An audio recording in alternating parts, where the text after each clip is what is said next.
Boa noite, bem-vindos a mais uma sessão do Café com Letras. Queria desde já agradecer a presença de numeroso público numa noite de tão mau tempo e agradecer também a quem nos está a ver em casa através do Facebook. Esta conversa com Patrícia Reis, nossa velha amiga e conhecida, é uma jornalista, escritora da geração de 70, como eu, e que vem hoje aqui na qualidade de biógrafa, autora de A Desobediente, biografia de Maria Teresa Horta, publicada em março deste ano, sem dúvida um dos mais importantes livros editados este ano, mas que não é a estreia da Patrícia como biógrafa. Também fez uma biografia do Vasco Santana e de duas mulheres vivas, que é o ponto em comum com a Maria Teresa Horta. Fez da Maria Antónia Pala, que é jornalista, e também da Simão de Oliveira. Eu gostava de perguntar, daqui a um bocadinho já vamos analisar melhor o que foi esta aventura, que se iniciou em 2019. Portanto, eu imagino que foi uma jornada longa, complexa, e obsessiva e muitas outras coisas. Mas antes de falarmos com mais detalhe do projeto de Desobediente, eu gostava que explicasses o que é que há em comum entre estas três biografias e porque são mulheres vivas e que não sei que grau de colaboração é que cada uma delas deu. O que é que foi diferente e o que é que foi semelhante? Em relação a, e se essa experiência anterior te ajudou a organizar-te para escrever a biografia da Maria Teresa Horta? Bom, boa noite, obrigada por terem vindo, obrigada pelo convite. A Maria Antónia Pala é uma das mulheres mais importantes para nós, mulheres jornalistas, porque fez o percurso, como a Maria Teresa Horta, dentro dos jornais. Portanto, desbravou o caminho para nós e é uma mulher fortíssima, com uma personalidade. Só me calham mulheres fortíssimas com personalidades difíceis. É simples. De todas as biografias, o Vasco Santana foi incrível, estava morto. Portanto, foi maravilhoso. E não levantou problemas? Não levantou nenhum problema. Nenhuma delas levantou problema, para ser sincera.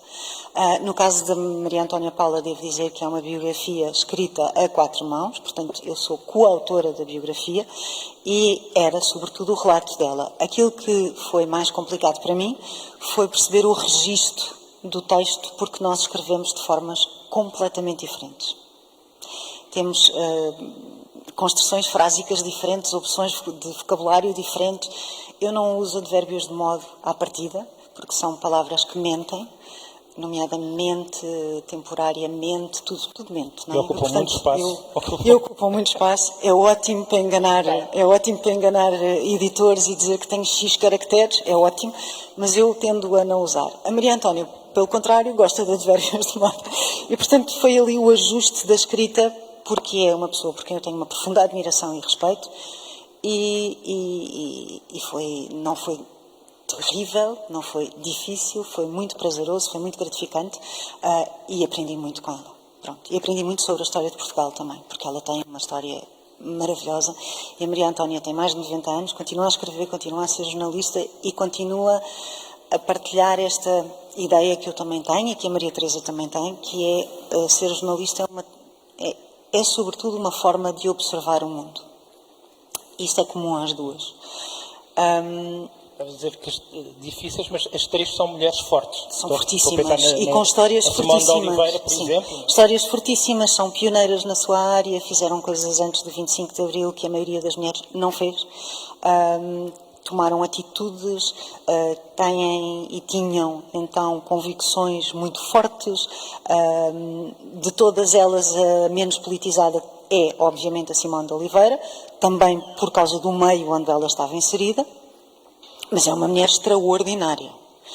A Simone, o registro da biografia era um registro na primeira pessoa, e aquilo que eu vos posso dizer é que foram tardes maravilhosas a comer chocolates com a Simão de Oliveira. E das três é a única que não escreve, não é? Das três é a única que não escreve, graças a Deus. Não houve um problema do estilo. Não houve um problema de estilo. No caso da Teresa, houve vários outros problemas que não a escrita. Devo dizer que a Teresa teve a imensa generosidade de não ler o manuscrito e, portanto, só leu... Não exigiu isso, não é? não exigiu isso porque é jornalista.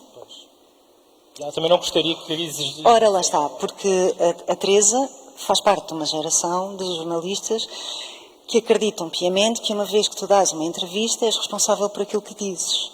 Ao contrário do que acontece hoje, que os senhores ministros e outras pessoas são entrevistadas e têm acesso às entrevistas antes delas serem publicadas, na maioria das vezes. Às vezes até às perguntas. Às vezes até às perguntas previamente para se prepararem. A Teresa não foi formada assim, nunca fez entrevistas assim, e eu também não, confesso.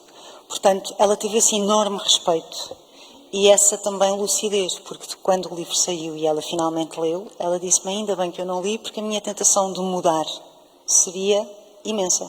Ora, não sendo uma biografia autorizada, sendo uma biografia com a colaboração da Teresa, de alguma forma, a Teresa sempre soube que eu nunca escreveria como ela escreve.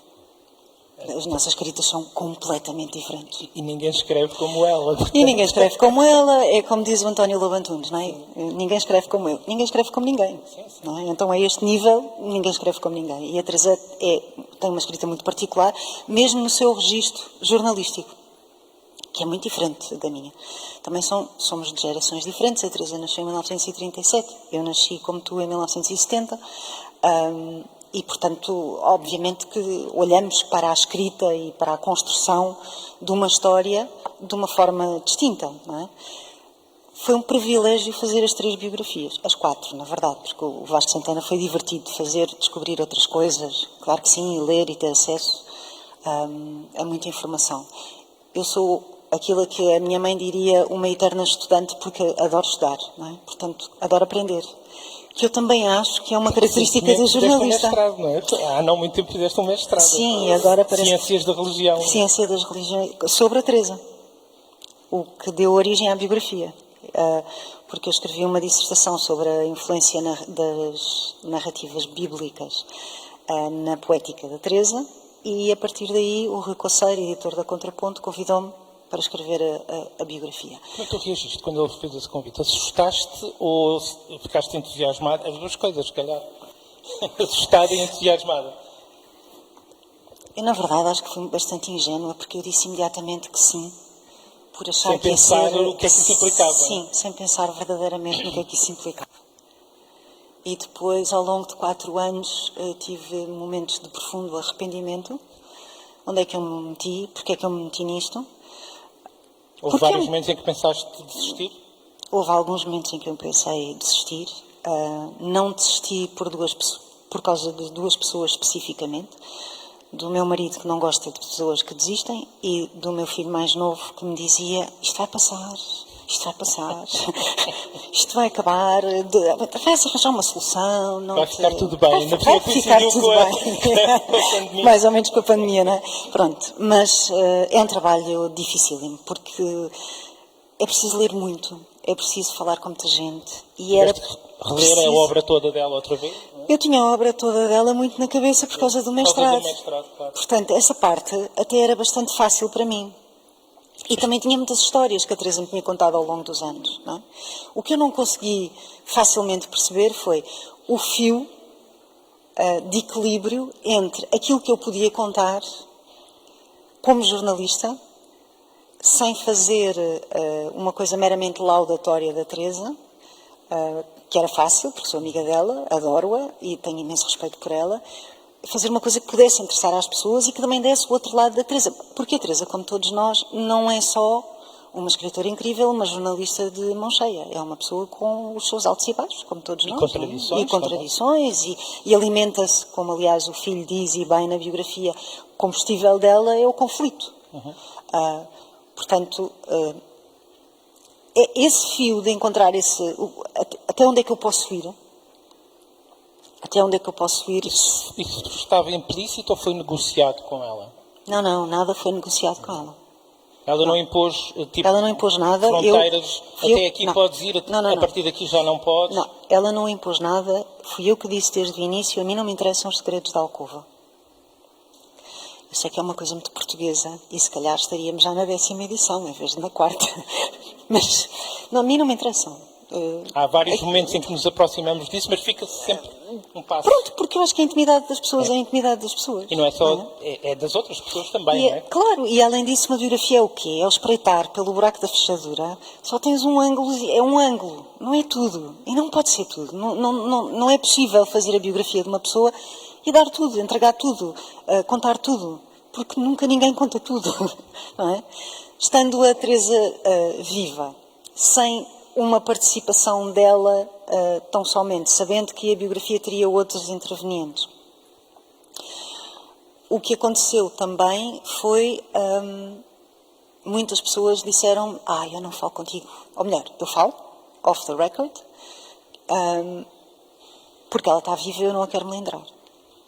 E, portanto, eu também tive que gerir essa realidade das pessoas pensarem a Teresa tem 87 anos, tem direito às suas fragilidades, tem direito à sua memória, e o episódio A, B ou C, se calhar é menos meritório, mas eu não quero contá-lo na primeira pessoa. E tudo aquilo que foram episódios que me foram contados sem que a fonte me permitisse a identificação, eu optei por não publicar. Portanto, ficaste com muito material que não entrou. Sim, e cortei muito, porque ao contrário da maioria das pessoas, eu gosto muito de cortar. Eu acho sempre que quanto mais curto, melhor. Sim. E há um aspecto que depois já vamos detalhar, que tem a ver com a infância, que é absolutamente crucial. Provavelmente é na maior parte das pessoas, mas no caso da Maria Teresa Horta em particular. As experiências que ela viveu na infância marcaram-na indelevelmente para o resto da vida e até na sua obra, na sua atitude cívica, etc. E já lá iremos.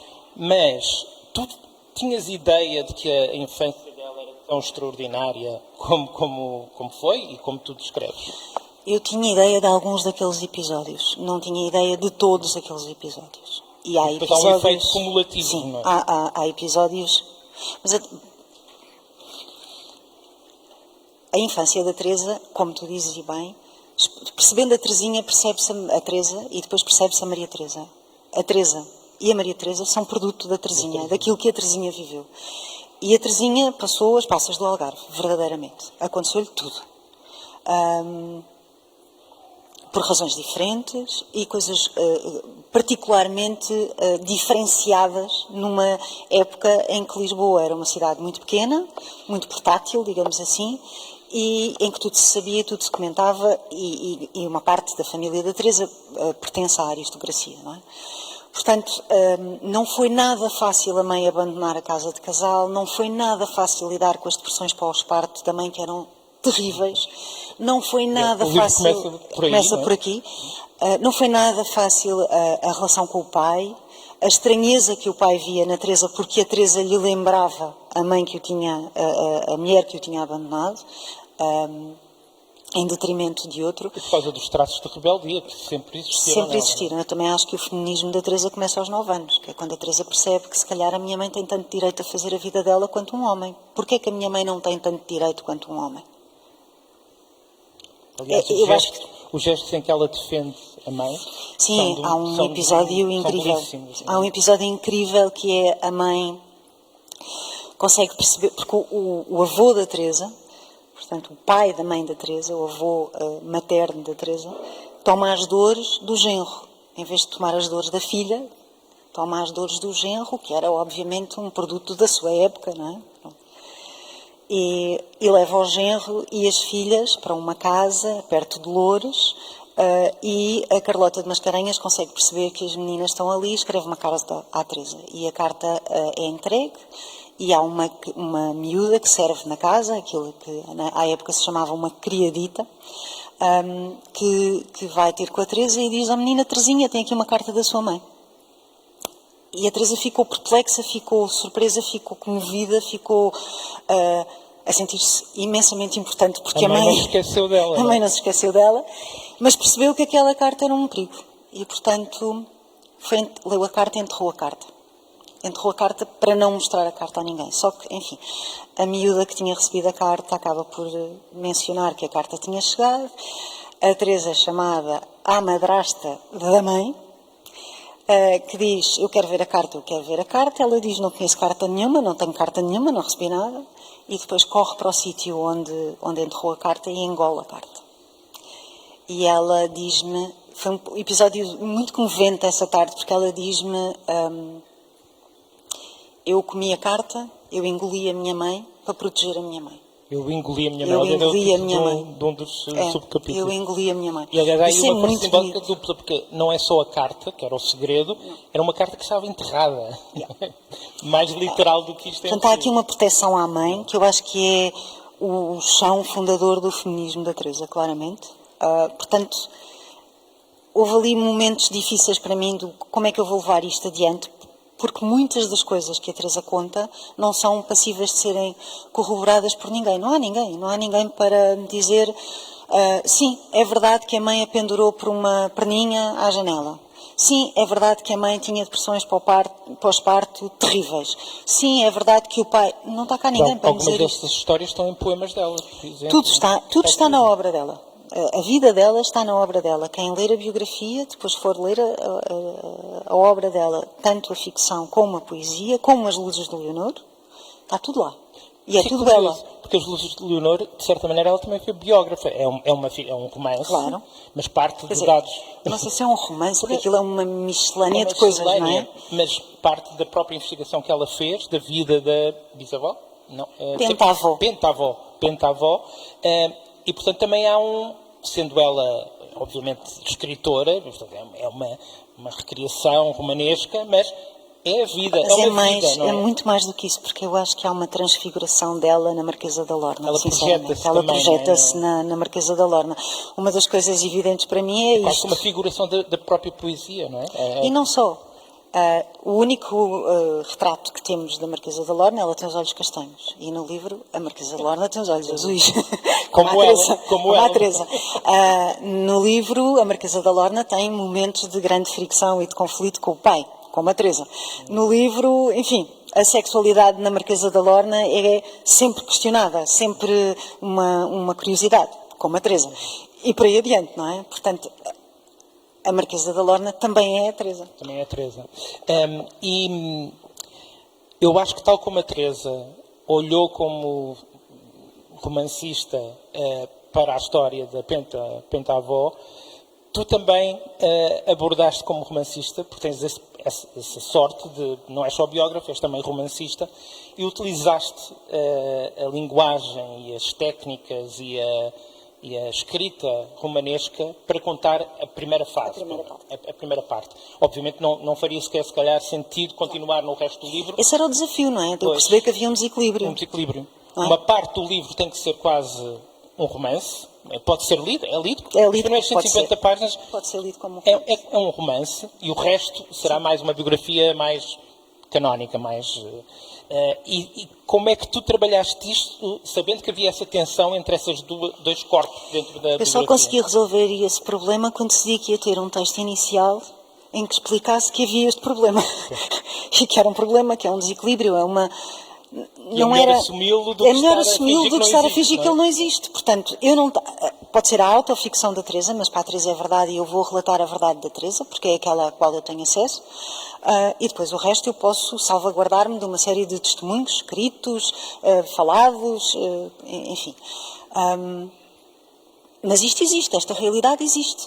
E é verdade também que a Teresa estava disponível para falar até uma certa altura da vida dela. A partir de uma certa altura, a Teresa não tinha vontade absolutamente nenhuma de falar, por exemplo, do prémio Dom Dinis e de ter recusado receber o prémio das mãos do então Primeiro-Ministro Pedro Passos Coelho.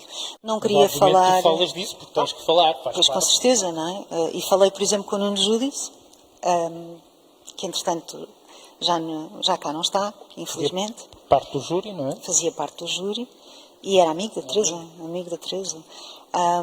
Aliás, elogiou-a, foi dos primeiros a elogiá-la, não é? Sim, e na faculdade deu muito a poesia da Teresa. Deu muito a conhecer a poesia da Teresa. E o Nuno Júdice disse-me, era evidente que ela não ia aceitar. Para mim, conhecendo a Teresa, era evidente que ela não ia aceitar.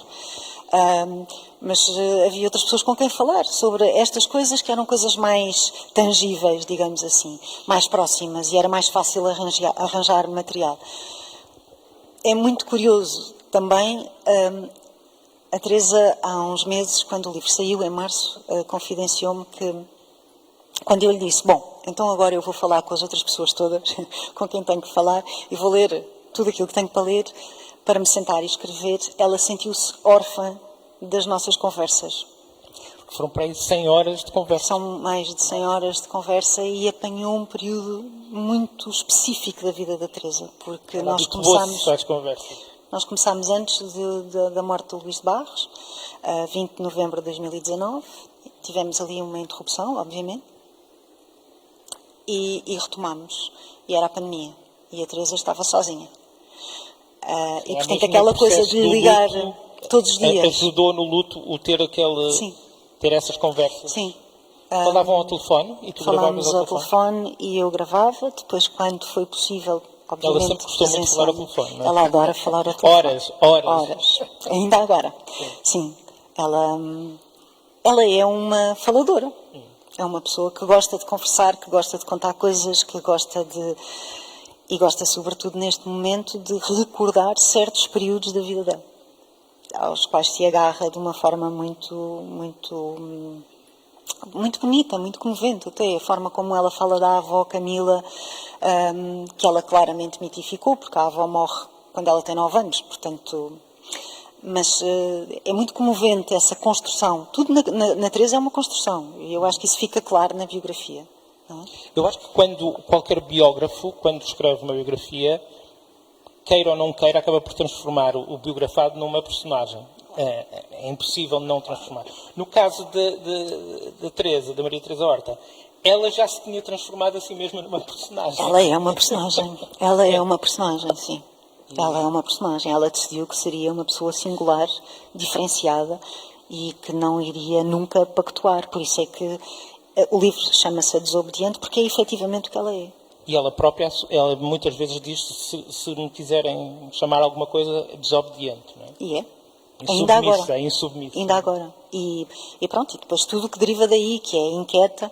A Agostina Bessa Luís dizia-lhe, Teresa, tente ficar calada. Não é? E a Teresa dizia, não sou capaz. E a Agostina, enfim, mais...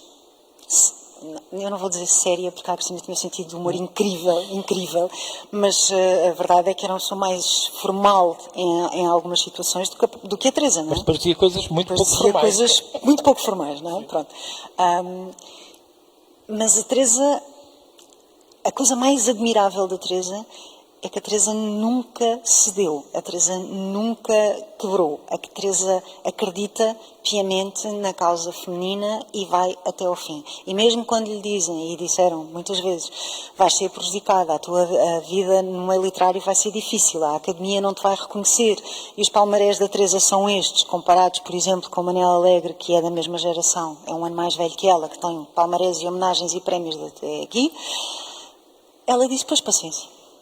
Temos pena, mas eu não vou ficar calada. E não fico nunca. Não vou deixar de ser o que sou, não é? Não.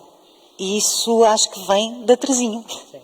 Há vários factos, e também já lá vamos, por exemplo, o julgamento das novas cartas portuguesas, mas que mais ou menos toda a gente conhece. E depois, claro, há as histórias que não eram tão conhecidas e que tu recuperas. O que é que te surpreendeu mais nessas conversas longas, nessas 100 e tal horas, que foste descobrindo, sobretudo da Teresinha, não é? Da fase da infância, e algumas tu já conhecias, mas o que é que te surpreendeu mais? O que é que se calhar não esperavas descobrir que faceta é que não esperavas descobrir da Eu acho que não esperava tanta dor e tanta noção de abandono numa criança tão pequena. Porque aquilo que lhe acontece é inominável. Aquilo que lhe acontece, aquilo que lhe fazem várias figuras, não é apenas uma. Hoje nós diríamos que é bullying, talvez. Eu acho que é pior que isso, na verdade, não é? Mas a verdade é que essa dor, esse sofrimento, esse abandono, essa ideia de traição, acaba por moldar e construir a identidade dela. E, portanto, ela, em vez de construir uma identidade derrotada, ela ela faz esta coisa absolutamente maravilhosa de dizer não, é isto tudo, dói muito, mas eu vou vingar. E o modo como ela fez da poesia mais do que uma forma de expressão artística, eu acho que é uma forma de vida nela. Sim, não é? Sim. E é uma revolução também, não é? É uma revolução é a forma dela experimentar a realidade e de às vezes, se calhar, tolerar a realidade, aguentar. Não, ela diz muitas vezes, eu sou a minha poesia. Ela diz muitas vezes, a poesia é a minha salvação. Podia ser uma frase de efeito, mas não é. Não é. Mesmo Uma frase verdade, de efeito é eu sei que ninguém escreve como eu. Isso é uma frase de efeito. E a Teresa nunca o diria. A Teresa salvou-se na palavra. Salvou-se na transfiguração da sua realidade e do seu sofrimento em poesia e depois em ficção. A Teresa percebeu que a mãe, sendo escandalosa, e que esse escândalo tinha a ver com o facto de ser uma mulher adúltera, havia todo um universo à volta da sexualidade que era um terreno completamente proibido, não é? Quer dizer, a Isabel do Carmo diz com muita graça, até à Teresa as mulheres existiam até à cintura, não é? Só depois da poesia da Teresa é que as mulheres passaram a ter o resto. Porque até aí eram os seios do David Mourão Ferreira e coisas assim. Não havia mais nada, não é? Portanto, a Teresa devolve o corpo às mulheres. O corpo, o desejo, a paridade no desejo e também a objetificação do homem.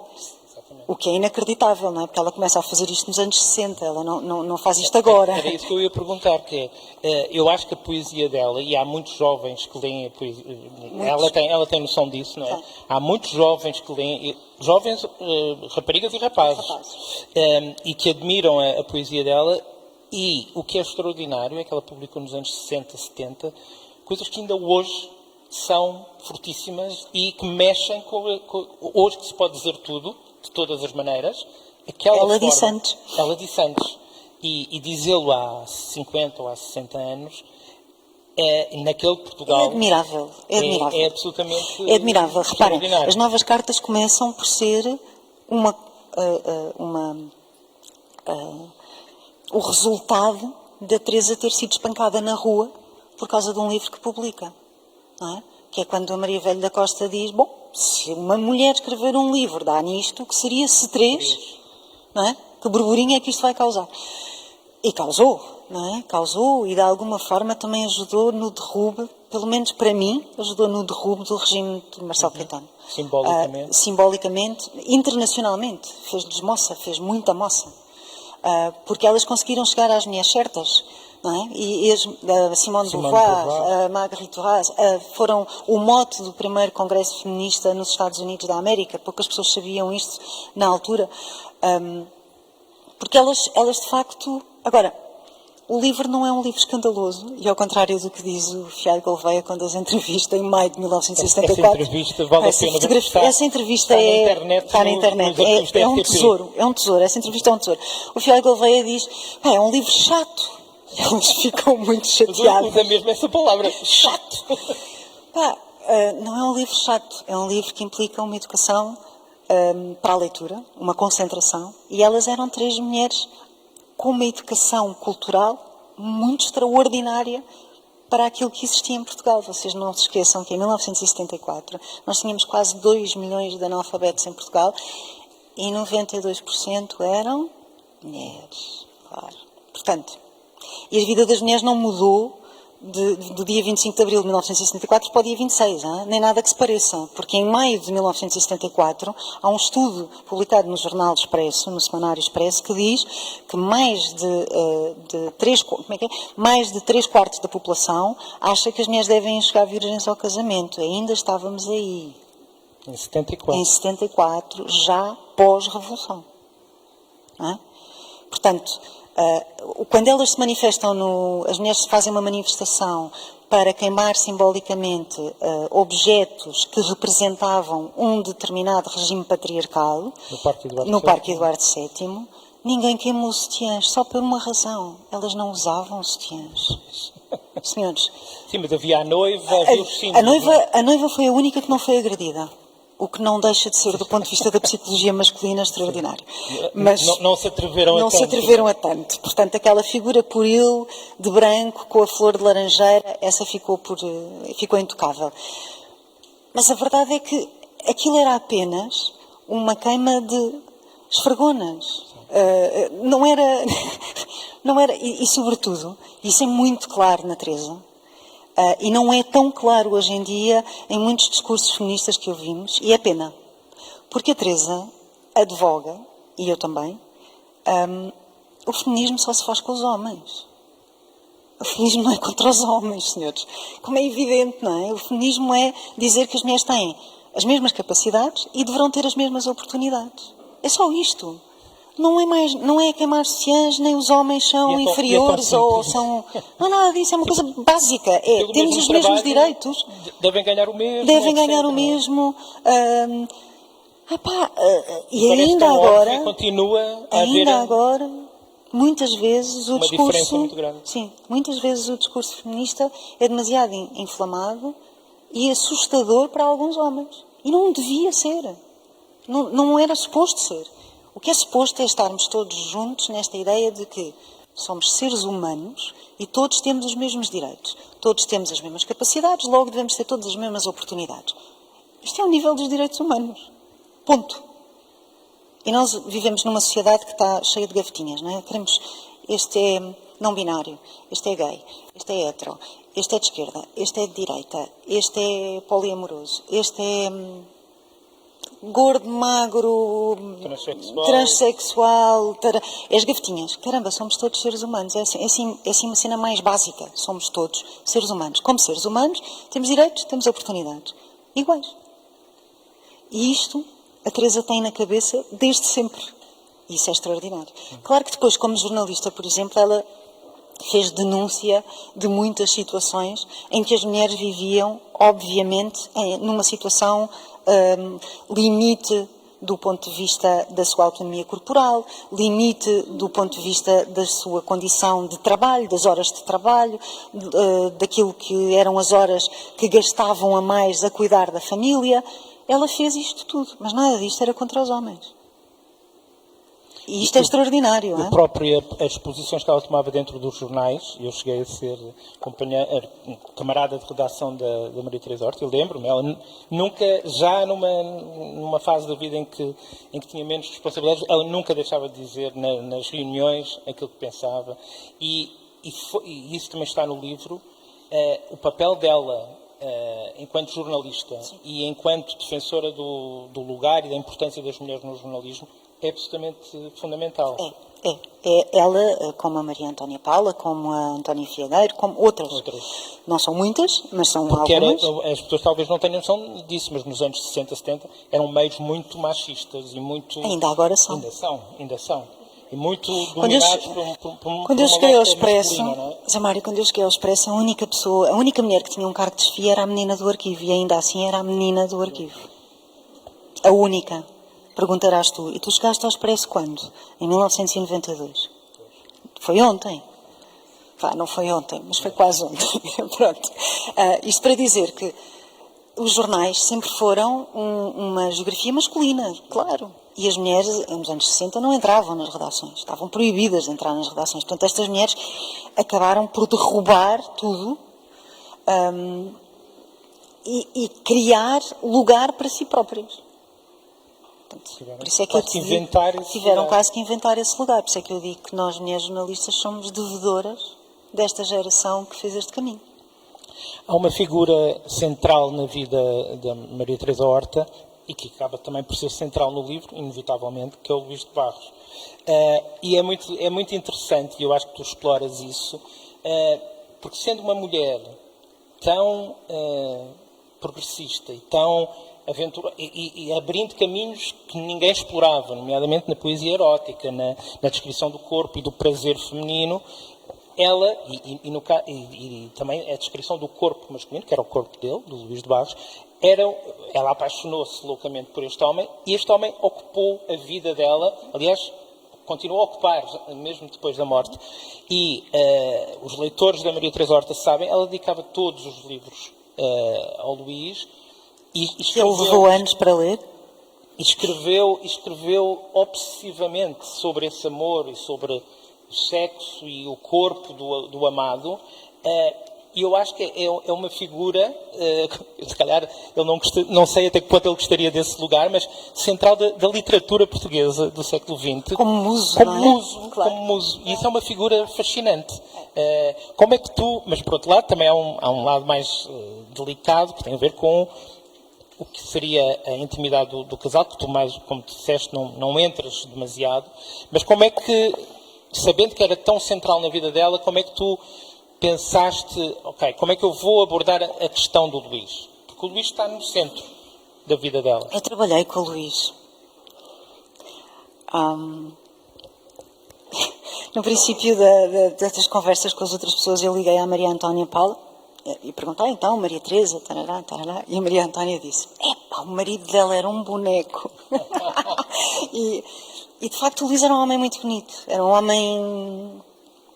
um homem com uma presença, charmoso, sedutor, e eu acho que ela construiu aquela paixão. Ela própria tem consciência disso. Mas vocês lembram-se deste episódio agora, esta semana, ou semana passada, ou lá o que foi, do desgraçado do ministro a quem a mulher fez a mala? 3 dias, não é? A mala... Para 3 dias. Claro que o homem não deveria ter dito isso, fica-lhe mal. Mas quem é que num casamento nunca fez a mala ao marido ou nunca fez a mala à mulher? E quem é que numa aflição, como se pressupõe que os incêndios são na vida de um político ou de uma política, tanto faz, é igual, qual é a questão de repente existir essa ajuda? Para isto, na vida da Teresa, era uma coisa muito clara. Eu advogo o feminismo, eu advogo igualdade e paridade, mas eu ponho o meu avental e vou para a cozinha. Eu passo as camisas do Luís a ver o jogo do Benfica. Eu vejo o jogo do Benfica com ele, mas passo as camisas entretanto. E então? Isto deixa-me ser menos feminista por causa disto?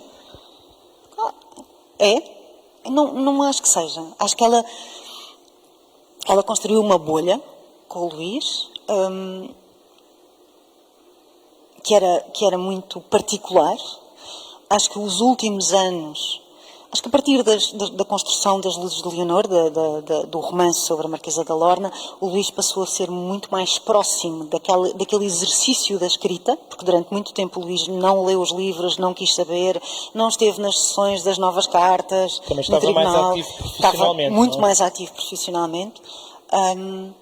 Mas ele chegou a ser presidente do sindicato? Ele foi presidente do sindicato de jornalistas. Entre outras coisas, não é? O Luís teve uma carreira paralela à da Teresa, e igualmente importante no jornalismo. A verdade é que no dia 25 de Abril, quando a Isabel liga a dizer liguem a rádio, liguem a rádio, liguem a rádio, a questão era quem é que vai ficar com a criança e quem é que vai para o jornal? Era evidente que era o Luís que ia para o jornal e era a Teresa que ia ficar com a criança. Porque era a época, era assim. Não é? Depois o Luís Jorge, que era um miúdo, disse, eu quero ir ver a Revolução. E a Teresa, não, nem pensar. Eu vou dizer depois que a minha mãe não me deixou ir ver a Revolução. Então mete já imediatamente no carro e bora lá. E lá levou o miúdo a ver a Revolução. E ele tem memória disto. E é muito bonito isso, essa cumplicidade que ele tem com a Teresa, sendo filho único, para mais, não é? Ele colaborou contigo? Claro, sim. Aliás, a família foi extraordinária, devo dizer, na confiança que teve no meu trabalho. E eu procurei honrar essa confiança. Mas foram todos muito disponíveis, não é? Mesmo os episódios que contam são episódios que não são... a Teresa é maravilhosa. Claro que a Teresa é maravilhosa, mas há episódios onde a Teresa não é tão maravilhosa assim e eles contam-nos na mesma. O filho conta. Sim, não tem conta. problemas em contar. E o neto também. E não tem problema em contar. E os irmãos. Porque nós não somos só um tecido incrível de bondade, alegria, bonomia, etc. por aí fora. Somos uma mescla de coisas e as pessoas são assim. Faz parte da condição humana. Somos todos assim. Eu acho que a grande beleza da condição humana é essa imperfeição, não é? E tu também não querias fazer uma geografia, não querias torná-la uma santa. Esse era o problema, não é? Esse era o problema. Dificilmente tornaria a Teresa uma santa, não é? Pronto, mas... Isso seria uma injustiça para ela. Seria uma profunda injustiça para ela. Mas sim, agora, é um trabalho insano, é um trabalho muito intenso. Eu devo muito a muitas pessoas que falaram comigo e que me ajudaram. Devo muito o apoio que tive em casa. Porque é muito difícil ver que uma mulher que escreve. É muito difícil ver que uma mulher que escreve sobre uma outra mulher tão importante e tão intensa quanto a Teresa. A determinada altura, o sítio onde eu escrevia, comecei por escrever, passou a ser o quarto da Teresinha. Porque eram papéis e cenas e coisas sobre a Teresa. Invadiu completamente a tua vida. Invadiu muito a nossa vida, sim. Invadiu. Depois meteu-se também a pandemia. E depois meteu-se a pandemia. O facto de estar fechado à força, em casa, obrigou-te também a focar-te mais no trabalho da biografia? Ou não? Não, porque a Teresa nessa altura teve uma temporada em que disse vamos aqui fazer uma pequena pausa. Eu escrevi muito rapidamente, que é uma coisa não muito comum em mim, um romance chamado Da Meia-Noite às 6, dedicado à Maria Teresa, que começa com a morte do marido de uma das personagens principais, e que eu acho que foi o romance que me permitiu resolver como viver com a solidão da Teresa depois da morte do Luís. Porque são 56 anos de casamento, e 56 anos de casamento... E bem, eu não tenho 56 anos ainda. Não é? Portanto... Até é difícil de imaginar. É difícil de imaginar. E tenho um amigo psiquiatra que uns tempos mais tarde disse-me tens noção que escreveste o Da Meia-Noite às 6 para resolver o pânico que tens que o teu marido morra. Não tem nada a ver com o marido da Teresa, esquece lá isso. Pronto. Sim. Espero que pelo menos sejam... Felizmente está em grande forma e esperemos também que sejam pelo menos 56 anos de casamento. Mas dito isto, a Teresa, a própria história da Teresa e a vida da Teresa e o privar com a Teresa e a intensidade dela, e tu conheces-la, portanto sabes do que é que eu estou a falar, isso também é matéria literária. Ou seja, houve uma altura em que eu pensei, agora quando acabar isto, vou escrever um romance sobre uma escritora que está a escrever uma biografia sobre uma escritora intensa como a Teresa. Não vou escrever nada disso. Mas é engraçado matéria, que há aqui vasos não é? comunicantes. Ou seja, o romance ajudou-te a escrever a biografia. Ajudou-me a escrever mas se calhar a a biografia também te vai levar por caminhos na ficção, Sim. não é? Não necessariamente essa história. Não isto, obviamente, porque então demasiado seria... literal. Não, era demasiado autoficção e eu não sou grande fã da autoficção, confesso-te. Tenho questões com a autoficção, algumas. Também por causa da Teresa. Porque repara... Como assim? Agora quero saber. A Agostina dizia que nós, para escrevermos um romance, temos que nos livrar do fantasma da família. Não podemos estar a escrever uma cena de sexo e pensar na nossa avó. Não dá. Quer dizer, porque se pensarmos na nossa avó, nós vamos escrever a cena de sexo. É simples. Pronto, para mim, eu percebi muito bem o que é que ela queria dizer. A Teresa nem sequer considerou a família na sua obra. E a Teresa tem a vida toda na sua obra.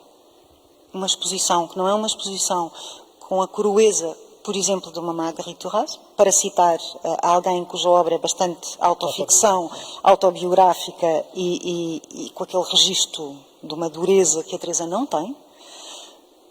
Mas não é fácil. Não é fácil ser filho da Teresa, neto da Teresa, irmão da Teresa, marido da Teresa. Não é fácil. E eu tive que conviver também com esse confronto das pessoas dizerem não é fácil. Não é? Todos eles dizem no livro não é fácil. Não é? Por muita admiração que tenham, por muito respeito que tenham, e têm, e por amor que tenham, e têm, a obra dela é uma coisa que se sobrepõe a tudo. E por exemplo, ao releres a obra, tu já a conhecias muito bem, e já tinhas voltado à obra também para a tua tese, mas a sensação que eu nunca fiz esse exercício de ler a obra toda a seguida, fui lendo ao longo dos anos.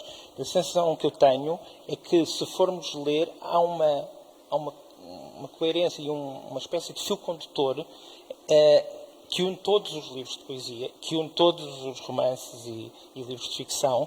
É como se ela estivesse... É uma obra que é dividida em livros, mas é uma obra só. Ela está sempre a escrever a mesma obra. Ela está sempre a escrever a mesma obra, que é a vida dela. É a vida emocional dela, se quiseres pôr as coisas assim. E eu acho que ela leva isso até ao extremo de, nos últimos anos, digo os últimos 10 anos, ela nunca deixou de escrever, e ela escreve todos os dias. E é como, e houve uma altura que até publicava, acho que já não publica. Não, porque era o Luís que fazia isso. Pois, no Facebook. No Facebook, todos os dias um poema. Um poema, todos os dias, os leitores iam lá, e a sensação com que se ficava é, isto é mais uma respiração dela. Ela viveu este dia e este dia trouxe-lhe isto, não é? E ao mesmo tempo, ela precisa disso. Tá? A pandemia, a morte do Luís foi de uma enorme crueldade. E depois a pandemia logo a seguir. Por cima ela teve que atravessar sozinha. Sozinha. Foi uma maldade adicional. Não é? E a Teresa faz-lhe falta a vida, porque a Teresa sempre foi uma mulher das redações, da rua, da reportagem, da entrevista, da vida das pessoas, não é? Sempre foi uma pessoa de pessoas. Mesmo o facto de agora já não poder sair à rua, não é? É muito limitativo. E ao mesmo tempo... todos os escritores, nós incluídos, temos um ego mexido e precisamos de público, não é? Porque é para isso, quer dizer, caso contrário não publicávamos nada, escrevíamos para a gaveta e estava ótimo e era suficiente. Mas não é suficiente porque precisas desse testemunho, desse eco do outro. E a Teresa teve sempre esse eco, muitas vezes não com a força que deveria ter tido, com o reconhecimento que deveria ter tido, mas teve sempre leitores. E isso era fundamental para ela, esse público. E ela ser a personagem desse público. Percebes?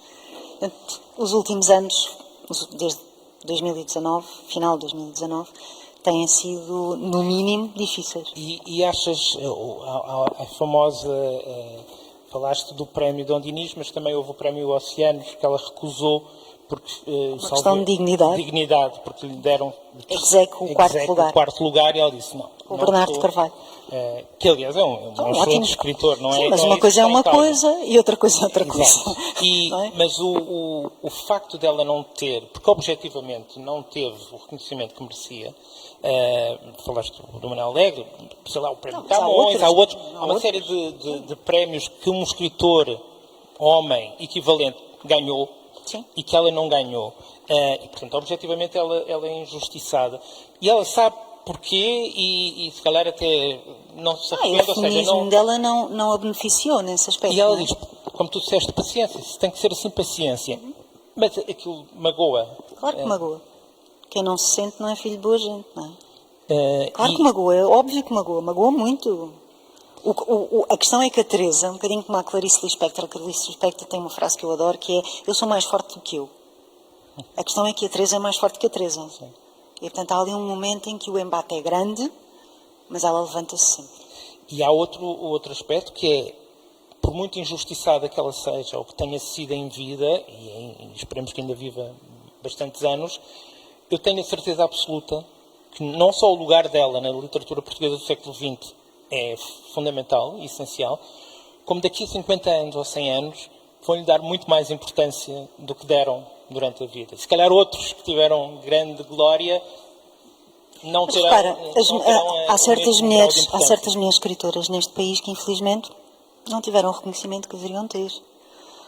Judite Carvalho, Natália Nunes, Fernanda Botelho. Podemos ir... Estão a ser recuperadas. Estão a ser recuperadas agora, já cá não estão. Agora a obra está a ser publicada. Já cá não estão e então, não é? Vamos recuperá-las. Ainda bem, porque é fundamental que a obra esteja viva e que esteja disponível. Quer dizer, uma das razões para escrever uma biografia como a biografia da Teresa é dizer às pessoas, por favor, leiam-na. Porque ela tem, de facto, uma história para contar, uma perspectiva diferenciada, um olhar... E as mulheres, repara, nem a Agostina, nem a Sofia, têm esta... Nenhuma delas tem uma carreira internacional. Já pensaste nisso? Nenhuma delas tem uma carreira internacional. Não é incrível? Não é incompreensível? Nenhuma delas tem uma carreira internacional. Como? Como é que estas mulheres não são traduzidas? Podia-se dizer, e é um bocadinho verdade, que a Agostina é muito... portuguesa e é muito do norte do país. Mas queres que eu te diga meia dúzia de... Exatamente. Quer dizer, mais inglês que o Charles Dickens é difícil e olha... Mas a própria Virginia Woolf também só muitos anos depois é que teve... Mas isso lá está, é a tal condição feminina dada a contra a relevância qual... que tem, não é? Isso é a tal condição feminina contra a qual a malta batalha. Sim. O livro saiu em março e já teve quantas edições? 4. 4. Que é notável para um género que não é um género que costuma ser best-seller, longe disso.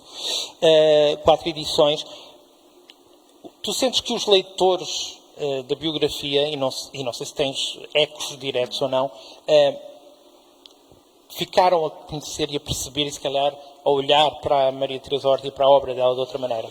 Eu posso contar esta história porque acho que ela não se importa. Uma grande amiga minha sempre me disse: pá, não suporto a Maria Teresa. Não suporto, não me identifico, não gosto, não aprecio, não é um género que eu... É preciso dizer que esta minha amiga é muito betinha. É betinha, católica e de direita. Está no seu direito. Bom, vou ler a biografia porque foste tu que escreveste. Eu detesto a Maria Teresa, mas eu vou ler.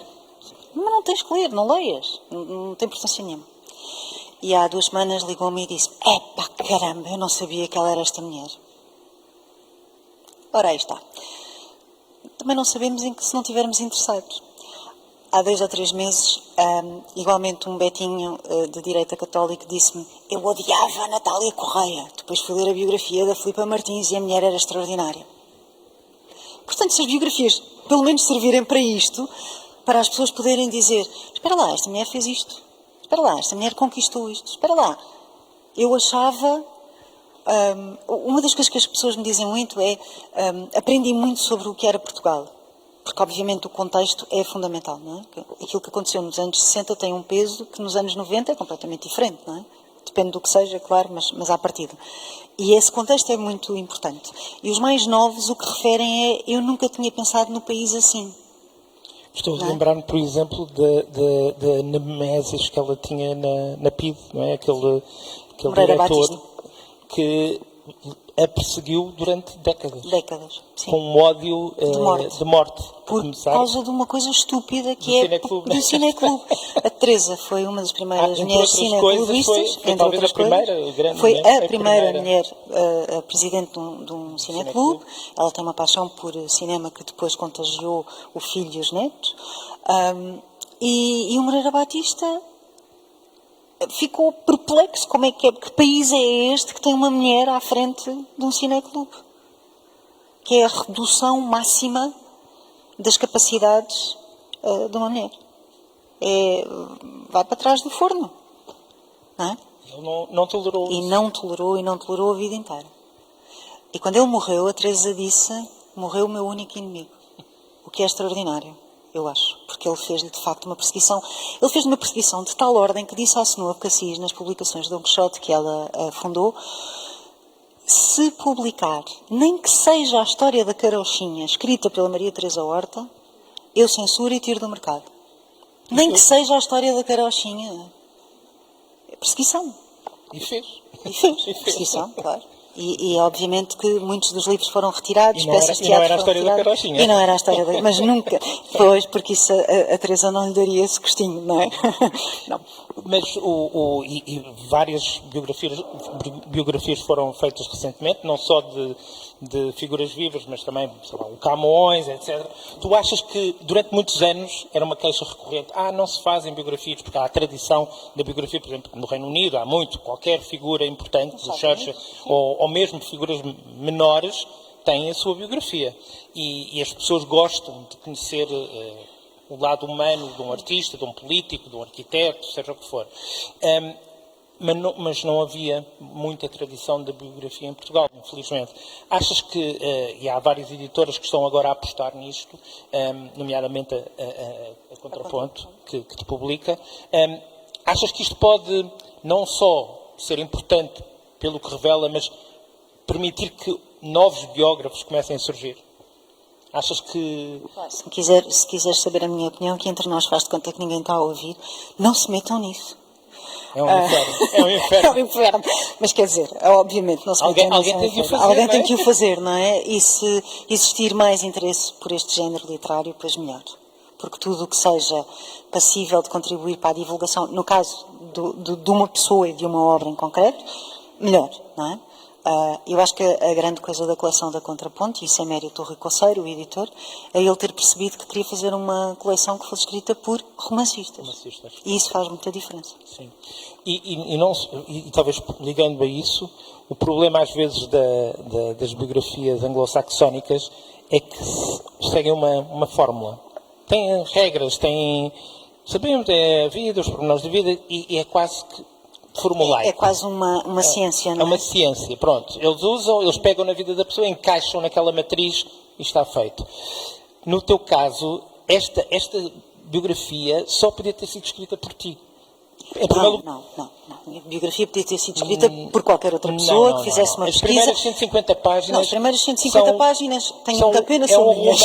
É um romance da Patrícia Reis sobre a infância da Maria Teodora. Sim, nesse sentido é o privilégio de te privar com a Teresa, ser amiga da Teresa e ter tido a oportunidade de reunir estas histórias e ela estar à vontade comigo para saber também o que é que eu ia ter o bom senso de filtrar o que é que ia publicar ou não. Porque, repara, eu estou sempre a dizer isto, mas é verdade. Escolher é excluir. Certo. E numa biografia tu tens que fazer muitas escolhas. E a Teresa confiou em mim para esse processo. Eu acho que outra pessoa poderia... Alguma coisa que tenhas excluído e que agora te arrependas de ter excluído? Que achas... eu já não tenho idade para me arrepender de nada. Desculpa lá. Vou morrer não sei quando. Não me arrependo de nada. Só me arrependo daquilo que não fiz ainda. Não me arrependo. Já não tenho idade para isso. E houve alguma fase em que a biografia tomou de tal forma a conta da tua vida que tu já só a querias ver pelas costas? Ou seja, Absolutamente. Aliás, devo-vos contar uma história que é: só se faz a uma jornalista, um escritor não se faz. Aí, lá está, a Patrícia escritora e a Patrícia jornalista. Eu entreguei a biografia e nós fomos de férias, o meu marido e eu. Fomos de férias. E eu estava super doente. De férias, super doente. Que é sempre bom, não é? É sempre bom ficar doente. Ótimo, maravilhoso. E a determinada altura o Rui Coceiro ligou e disse-me assim: olha, eu precisava de mais 40 mil caracteres. Não sei se vocês estão a ver, mas 40 mil caracteres são sensivelmente 30 páginas, mais ou menos, não é? Sim. Mais ou menos 27, 30 páginas, por aí. Sim.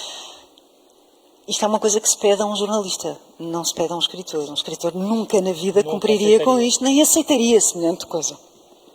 Portanto, eu vocifrei para dentro, chamei-lhe vários nomes e depois pensei, mas eu cortei tanta coisa que é tão fácil para mim ir encaixar e de repente 40 mil caracteres para mim é assim. Naquela altura, quando ele me pediu os 40 mil caracteres, eu já não podia ver aquilo à frente. Eu preferencialmente nem teria visto provas. Eu não queria saber, mesmo. Eu estava... tão farta, cansada da responsabilidade, da ideia de ir falhar, da ideia de pôr em causa a minha amizade com a Teresa, da ideia de melindrar alguém, da ideia de tudo. Tudo era uma grande confusão na minha cabeça.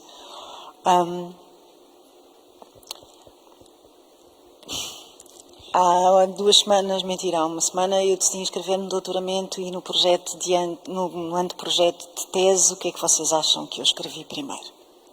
Maria Teresa Horta, 2 pontos, o feminismo no jornalismo antes do 25 de Abril. Portanto, se calhar eu sou só masoquista. Na realidade não te queres livrar. Eu não me quero livrar da Teresa. Não me quero livrar da Teresa, obviamente. Mas, porquê é que eu vou fazer um doutoramento sobre isto? Porque eu tenho tanta informação. E na realidade já tens trabalho de campo feito. Tenho trabalho feito.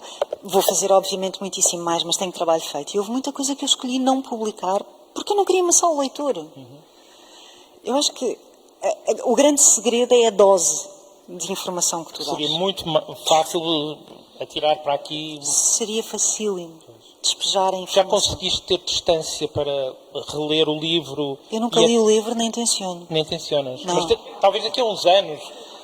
Daqui a uns anos não sei, mas... Daqui a uns anos não sei, mas... Se calhar vais querer fazer outras coisas e escrever outros livros, não é? Não, eu não vou escrever mais nenhuma biografia, isso é ponto assente. Não, outros livros, eu não disse biografia. Mas eu não vou ler... Mas tens muitos livros ainda mas para eu escrever. nunca li os meus livros, Zé Mário. Ai, não? Eu não. Já basta uma vez. Uma vez não. 2 ou 3. Quer dizer, vais lendo no processo da escrita, depois lês nas provas ou na revisão, não é? Epá, e depois acabou. Pronto, e além disso, há as pessoas à minha volta que leem e... é verdade, ele tem razão. O meu marido tem razão. Eu fiz um audiobook que nunca saiu e que está gravado e que ele não encontra em lado nenhum, portanto a culpa é dele. Não saiu porque a culpa é dele, ficam já a saber. De um livro que me é especialmente caro, que se chama Por Este Mundo Acima. E a determinada altura estou eu a ler alto, eu gosto muito de ler alto. Li alto durante muitos anos para os meus filhos, é uma coisa que eu gosto mesmo de fazer. E a determinada altura estava tão embalada na leitura que aquilo nem sequer me parecia um livro meu, que eu tivesse escrito. Era uma coisa que me era totalmente estrangeira. E ora, alguém muito mais inteligente do que eu disse-me há muitos anos que quando tu pegas numa coisa que foste tu que escreveste e te surpreendes... É porque é bom. É porque é bom. E no fim desse livro há uma cena muito... Já te puseste no lugar do leitor. Sim, não é? pôr no lugar do leitor. E no fim desse livro há uma cena muito comovente. E eu comovi-me mesmo. Estava a ler e o Elvis diz-me: a voz está a quebrar porque eu estava... Vou chorar agora aqui. Pronto. Porque me pus no lugar do leitor. E isso não aconteceu com mais nenhum livro, porque eu nunca fiz mais este exercício, não é? E eu não gosto de me ler. Mesmo nos jornais, por exemplo, saía um artigo. Eu não ia a correr ler como a maioria dos nossos colegas fazem. Corremos o risco de ver qualquer coisinha, uma gralha, e depois fica... E aquela coisa de... Dói, não é? O mesmo verbo, 3 linhas abaixo, como é que é possível? Mas eu li isto 10 vezes, como é que é possível? Como é que escapou? Pronto. Embora e num no livro jornal ainda é pior. seja Num jornal. Pronto, Enfim. Mas ainda assim é um respeito, não é? Pronto. Se calhar ninguém repara, mas tu reparas. Tu sabes que podias ter feito E também reparas no... Eu poderia ter feito isto melhor. Eu poderia não ter despachado isto. Eu corri para o fim. Sim. Eu devia ter... E de facto a biografia da Teresa é o único livro onde eu não corri para o fim. Percebes o que eu quero dizer? Sim. Não corri. Ou seja, às tantas... Para mim é tão evidente que vamos ali chegar àquele fim que pronto, vamos para lá despachar isto. Não preciso de maçar mais ninguém, bora lá. E portanto acho que se for ler os meus livros vou chegar à conclusão de que corri para o fim. Não por este mundo acima não. Não por este mundo acima não. Não corri para o fim. Mas nas Crianças Invisíveis não corri para o fim. Mas é um livro que eu sou incapaz de ler. Incapaz. Por exemplo. Porque é um tema muito duro. E eu lembro-me de ler, de escrever e chorar e chorar e escrever e não quero repetir essa dose. Acho que vieste aqui ao Café com Letras justamente por causa desse livro. Mas acho que não vou ler esse. É bom? Eu diria que sim. Pronto. Acho que não é mau. Mas já agora, aproveitando a deixa, temos aqui espectadores, leitores, e falo também para quem está em casa, se quiserem façam perguntas na secção de comentários do post e se fizerem nos próximos 5, 10 minutos eu ainda posso ler aqui as vossas perguntas, mas temos felizmente uma sala cheia e presumo que uma parte pelo menos das pessoas terão lido o teu livro e mesmo que não tenham lido provavelmente conhecem a obra da Maria Teresa Horta, a figura da Maria Teresa Horta, e terão algumas perguntas para te fazer, e agora têm essa oportunidade. Portanto, quem quiser... Tem que ser já a segunda pergunta, porque a primeira ninguém faz. A primeira é sempre mais difícil, portanto... Faz conta que já é a segunda. Saltamos já para a segunda. Temos aqui alguém que foi uma testemunha próxima do processo, e que se calhar, coitado, uma vítima também, que é o marido da Patrícia, mas que não se vai pronunciar. Pronto, não pode.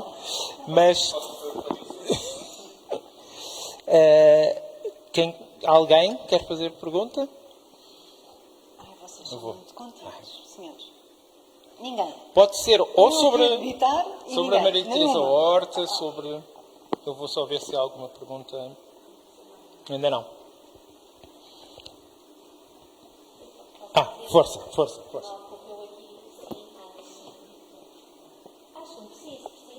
É melhor, por causa da transmissão. Ela dá microfone. Estava a pensar quando introduziu principalmente as 3 biografias. Pois, está.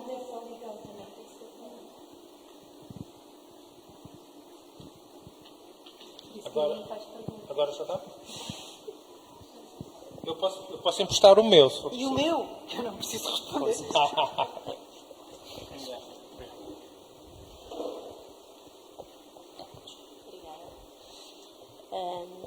Estava a pensar quando introduziu o tema. Se não aproximar o microfone, ele não vai funcionar. Já se ouve? Agora sim. Agora sim. Quando introduziu o tema das três mulheres, principalmente das três mulheres, da Maria Antónia Paula, da Simone de Oliveira e da Maria Teresa Horta.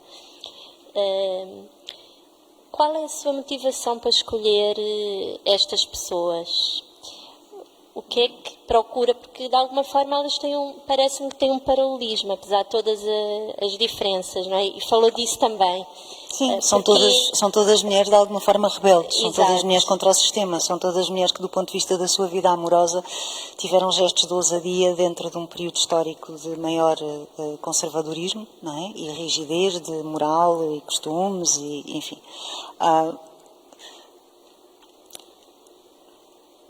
Eu gosto de mulheres que me contem uma história que eu possa admirar. Eu gosto muito de admirar as pessoas. E gosto muito de ouvir as histórias das pessoas. Esse é o grande fascínio de ser jornalista. É ouvir a história do outro. Não é pontificar. É ouvir a história do outro.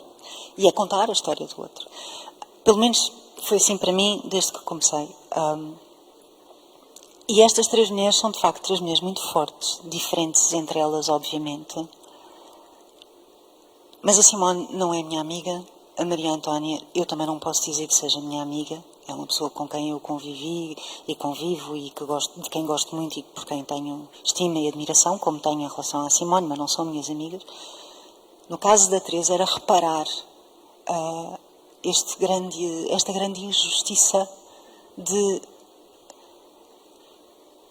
ela não ter o lugar que deveria ter, simples, dela não ter o lugar e o reconhecimento que deveria ter, das pessoas não saberem as coisas absolutamente maravilhosas que esta mulher fez e das coisas ignóbeis que teve que viver para ser aquilo que é.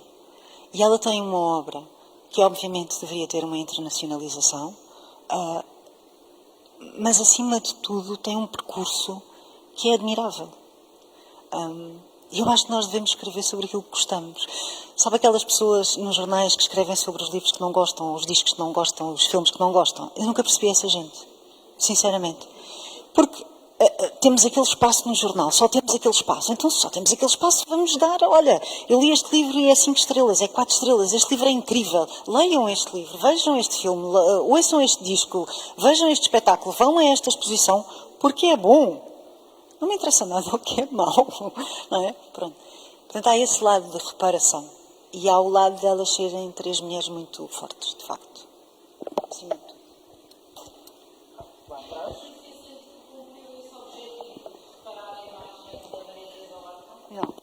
Não sinto. Não, para ser sincera, não sinto. Porque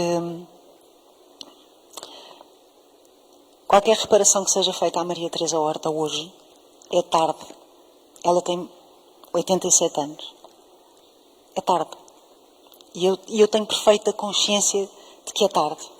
E tenho perfeita consciência que amanhã a Teresa morre e as pessoas vão dizer o melhor. E vão ser todos, eram todos grandes admiradores da Teresa. Todos. E leram todos a Teresa de fio a pavio. E é mentira. E trataram-na mal. E a Academia tratou-a mal. A Academia que a tratou bem foi a Academia Brasileira, o que não deixa de ser curioso, porque a Academia que estudou, em primeiro lugar, Fernando Pessoa, também não foi a portuguesa, foi a brasileira. Porque nós, nesse aspecto, somos muito pequeninos. Nós precisamos que os outros nos validem para depois podermos dizer, isto afinal é bom. A Paula Riga é ótima. Porque em Inglaterra disseram que ela era ótima. Pessoa é ótimo. Porque no Brasil estudaram e ele é ótimo. Tem um misticismo. Tarará. Portanto, não sinto que tenha reparado, porque qualquer reparo que seja feito hoje é tardio. Vem tarde. E ela não o pode apreciar da mesma maneira. Eu adoraria que, em vez de dar eu entrevistas, tivéssemos aqui a Teresa. Porque a Teresa é que devia estar a falar da vida dela e da obra dela. E a Teresa é que deveria ter sido ouvida. Portanto, nesse sentido, contente por promover a obra da Teresa e o conhecimento da vida da Teresa, mas também perfeitamente consciente de que não é suficiente. É pena, não é?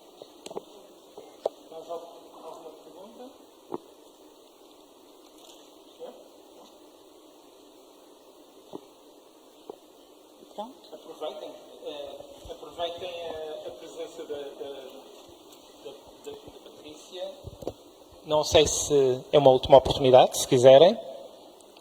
Mas pronto, eu acho que a conversa foi ótima. Queria Obrigada. agradecer muito Obrigada. à Patrícia Reis a conversa, mas sobretudo a biografia, que eu acho que é de facto um dos grandes livros deste ano e é um gesto que tardiamente ou não suficientemente, mas faz justiça à vida e à obra da Maria Teresa Horta e à figura da Maria Teresa Horta.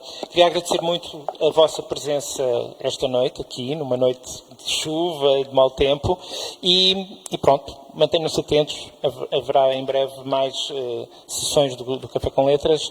Muito obrigado, boa noite, até à próxima. Obrigada, Zé Mário.